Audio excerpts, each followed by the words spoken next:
संलग्न परराष्ट्र नीतिको मान्यताबाट आफूलाई कहिले पनि पछाडि हटाएको छैन र जहिले पनि त्यसले एउटा स्थिर र गतिशील परराष्ट्र नीतिमा, एउटा असंलग्न परराष्ट्र नीतिमा, सन्तुलित परराष्ट्र नीतिमा जोड दिँदै आएको छ।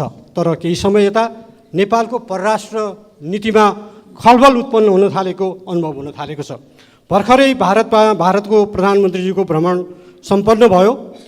त्यो भ्रमणमा महाकालमा जानुभयो, पूजा गर्नुभयो, त्यो उहाँको व्यक्तिगत अधिकारको कुरा हो, म त्यसमा धेरै अहिले टिप्पणी गर्न चाहन्न। तर त्यहाँ हाम्रो प्रधानमन्त्री, हाम्रा मन्त्रीहरूले गेरुवा वस्त्र लाएपछि हुँदा अब त हाम्रो राजदूतले पनि विचारमा समेत गेरुवा वस्त्र धारण गर्न थालेको देखिँदैछ।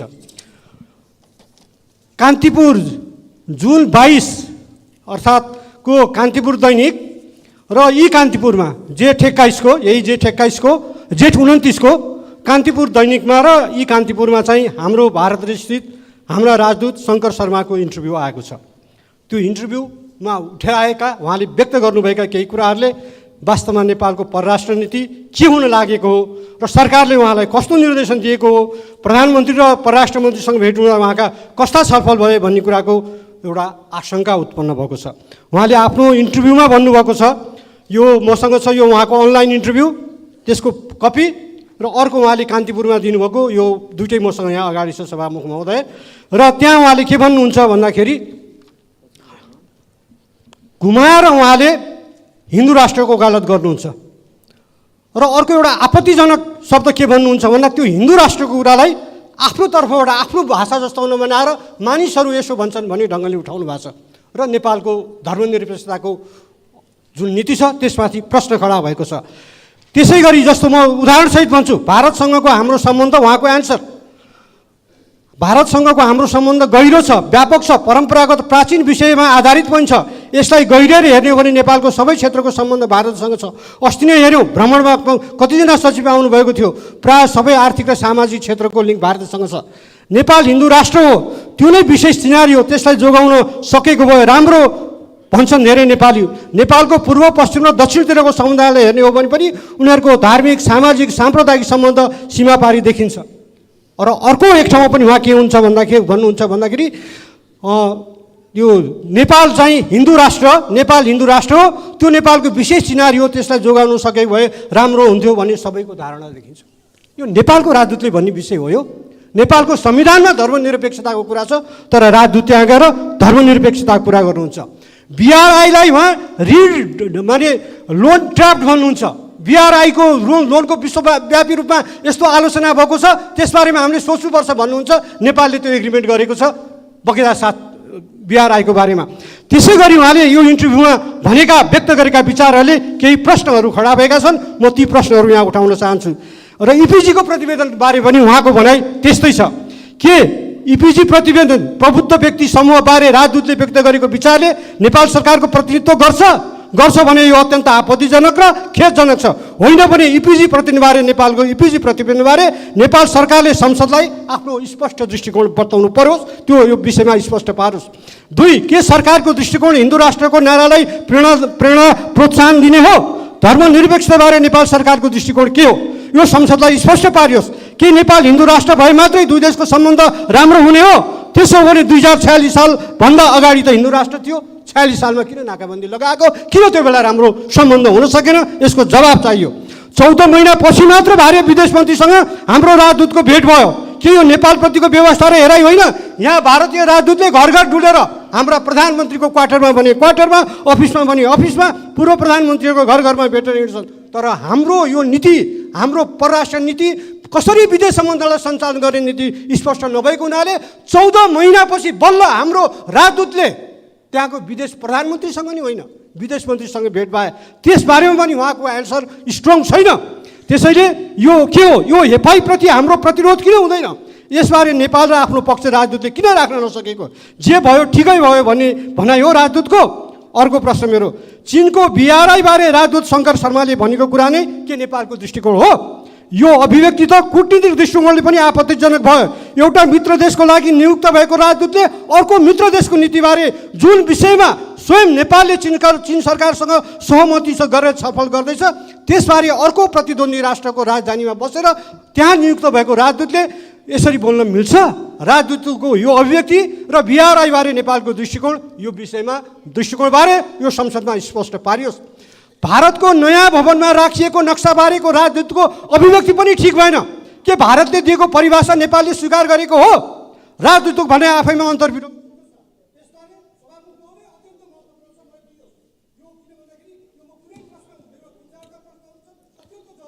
संक्षिप्त गर्नुहोस् मान्यज्यू, एकदम संक्षिप्तमा।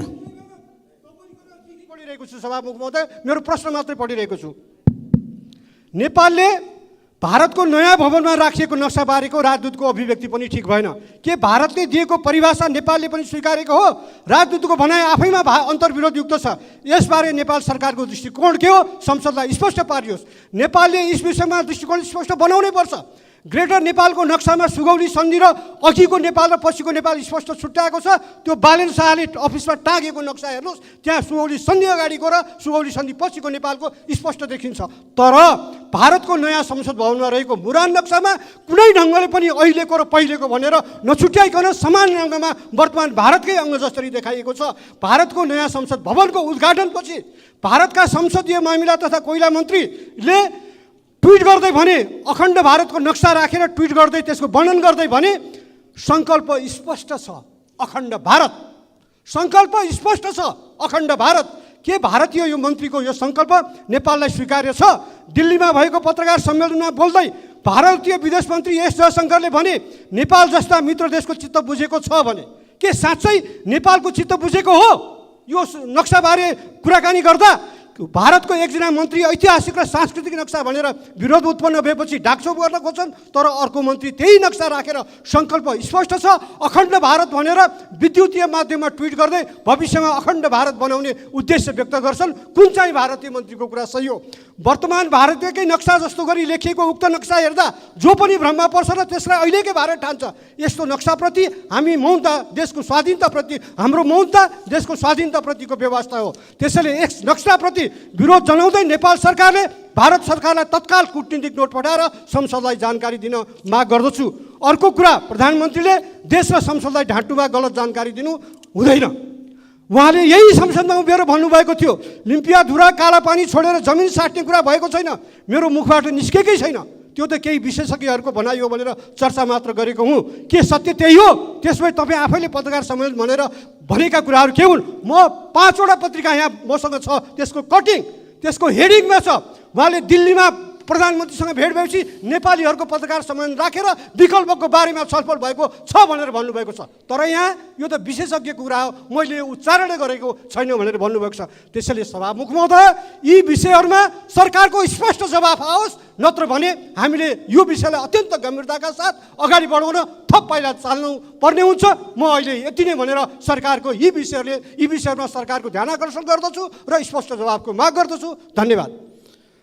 माननीय सदस्य प्रेम बहादुर आले, संक्षिप्तमा आफ्नो के भनाइ छ राख्नुहोस्। सभामुख महोदय, पर्यटन मन्त्रालयमा रहेर देश र जनताको सेवाको अवसर प्राप्त भइसकेको अनुभवका आधारमा आज म नेपाल वायु सेवा निगम, नेपाल नागरिक उड्डयन प्राधिकरण र पशुपति विकास कोष बारेमा के राष्ट्रिय मुद्दा उठान गर्न चाहन्छु। सम्मान्य सभामुख महोदय, सबैभन्दा पहिला म विश्वका हिन्दूहरूको आस्थाको केन्द्र पशुपतिनाथको मन्दिरबाट प्रवेश गर्छु। गत वर्ष अर्थ मन्त्रालयमा तार काट्ने मुसा यसपटक पशुपतिनाथमा छिरेको छ। पहिलो पटक 2079 माघ 14 गते तार काटियो। परिषद सदस्यको संयोजकत्वमा छानबिन समिति गठन भयो। प्रतिवेदनले सत्य तथ्य पत्ता लगायो, तर पर्यटन मन्त्रीले तार काट्ने मुसालाई नसमातेर उल्टै छानबिन समितिका संयोजक देवी बराललाई पुरस्कार स्वरूप सदस्यबाट हटाउने काम गर्यो। प्रतिवेदन लुगाइयो, चोरलाई संरक्षण गरियो। त्यसपछि संरक्षित चोरले बल पायो र दोस्रो पटक चोरले 2079 चैत्र 14 गते फेरि चोरी गर्यो। फेरि 2080 जेठ 29 गते पनि तार काट्यो, त्यहाँबाट घ्याम्पे दानपेटिका हरायो। मूर्ति तथा बहुमूल्य सम्पदा चोरिएको छ। सभामुख महोदय, कोषको अध्यक्ष मन्त्री र पदाधिकारी मस्त निद्रामा छन्।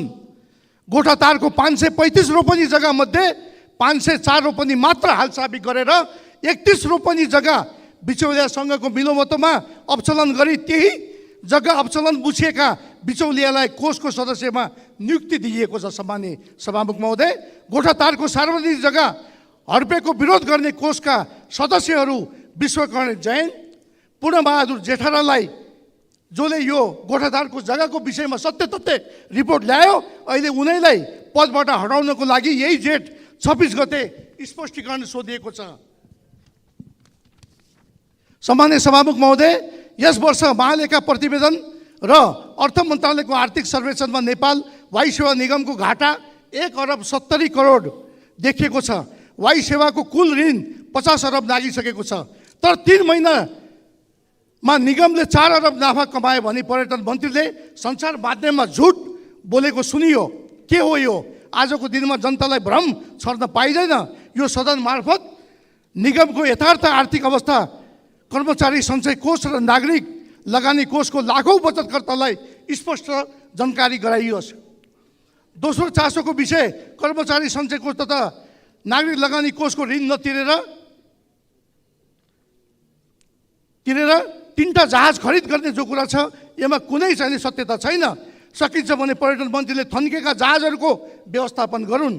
कमिसनको प्रलोभनमा 2 वर्षदेखि भाडामा लिएको न्यारो बडी विमानको इन्जिन मर्मत हुन जरुरी छ।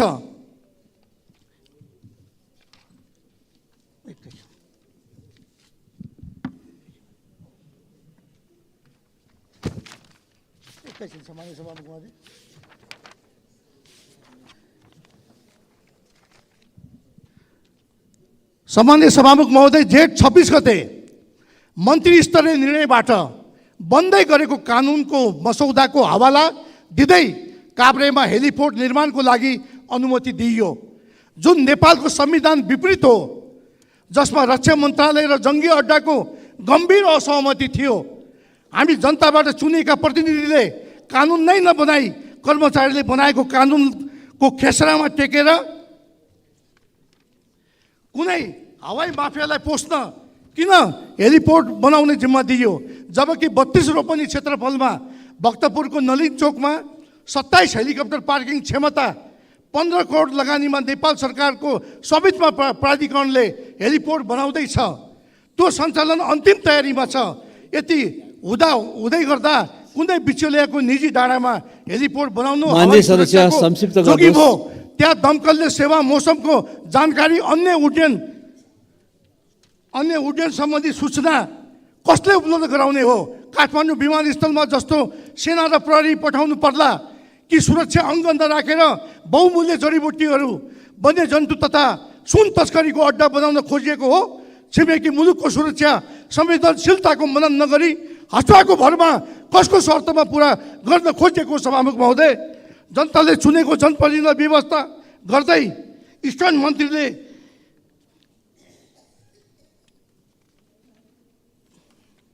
यस्तो निर्णय गरेका हुन्। नेपालको कुन प्रचलित कानुन निजी क्षेत्रलाई हेलिपोर्ट बनाउन अनुमति दिइयो? यो निर्णयले आर्थिक सङ्कट सामना गरिरहेको नेपाल सरकारले वार्षिक 60 करोड रुपियाँ घाटा बेहोर्नु पर्नेछ। हवाई माफियालाई पोस्न मन्त्रीले के स्वार्थ? बन्द कोठामा यस्तो निर्णय गरे। को वन झाँक्री दबाब आइपुग्यो? सम्माननीय सभामुख महोदय, सम्माननीय प्रधानमन्त्री सहित विशिष्ट व्यक्तिहरूसँग पशुपति दर्शनमा जाँदा माला बहिष्कार गर्ने, तर आफ्नो परिवारजनको 3 पुस्ते विवरण पशुपति मूल ढोकाको बिरुवा